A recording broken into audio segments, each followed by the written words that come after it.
Hello, I may have missed out on making my final La Liga Week 38 predictions, but that doesn't mean I'm going to not talk about the matches regardless there. And then also mention about where teams finished and what they were able to achieve.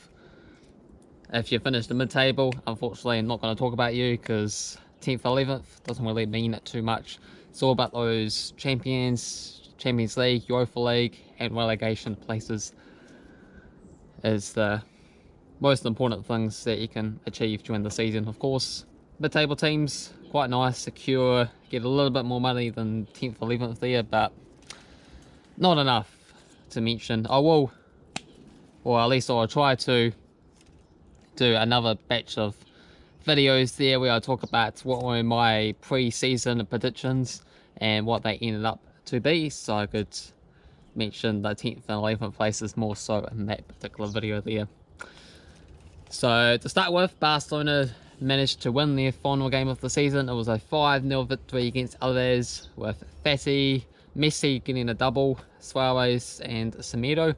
Being interesting to see if Lionel Messi continues to stay at Barcelona as he's becoming increasingly more unhappy. Villarreal 4-0 winners against Eibar, and Gusa scoring a goal. Marino scored 2 and Gomez on the score sheet. Valladolid 2-0 winners against Betis. Navillo and Plano scoring the goals. Osasuna and Mallorca turned out to be a 2-2 draw. Lopez and Perez for Osasuna. For Mallorca had Agbini and Budmeier. Atletico Madrid and Real Society 1-1 draw. Koke scoring for Atletico and Januzaj very late on for Real Society. Levante extreme late winners against Getafe, 1-0 win. And the 10th minute of injury time in the second half, 90 plus 10, 100th minute. Very weird to score that late in the match. It was Coke, or I guess it's pronounced Koke. Granada 4-0 winners against Athletic Bilbao. Soldado, Puertas, Fernandez and Sanchez scoring the goals there. Espanyol and Celtavigo turned out to be a 0-0 draw.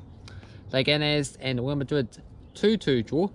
Gil for Leganes and Estel as well too. For Real Madrid was Ramos and Senso. And Seville defeated Valencia 1-0 with Weigel in the 55th minute. So what does all those results mean? I'll let you know right now.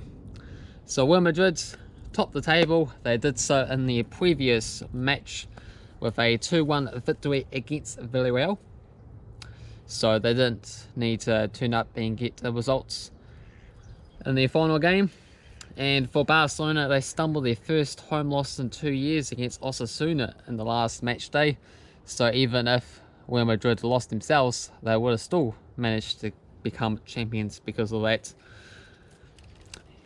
So Barcelona really felt the pressure towards the end of the season, and that might be why they cracked when they knew it was too late to be getting word in from the other game, because I believe they were at the same kickoff time, if I remember correctly. Then they'd be like, oh, Real Madrid's winning. Oh no. And then lose concentration and end up losing the match as well too. Atletico Madrid, they got a late draw against Real Society. Denied them third spot over Seville, and Champions League for both sides there. Villarreal locked up 5th place, coming in the final day, smashed it 4-0. Well done. 6th place for Society, Januzaj, 87th minute equaliser was enough to get them into the Europa League group stage. So big goal there.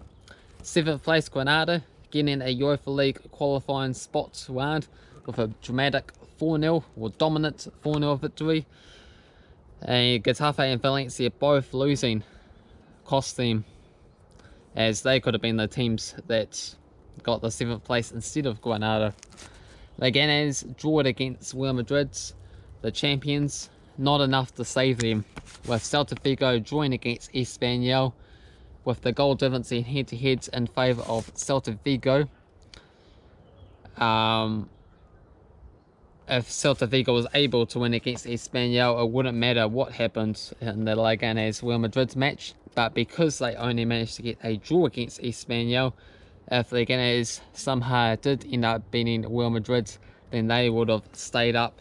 And they were very, very close to do so, because I believe they had a real penalty shot in the final minutes of the game there, but not given.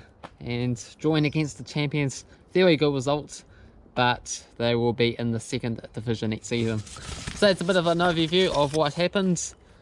I'll hopefully be able to do another batch of videos there, as mentioned before, about where I predicted the teams to finish at the start of the season and how accurate was I.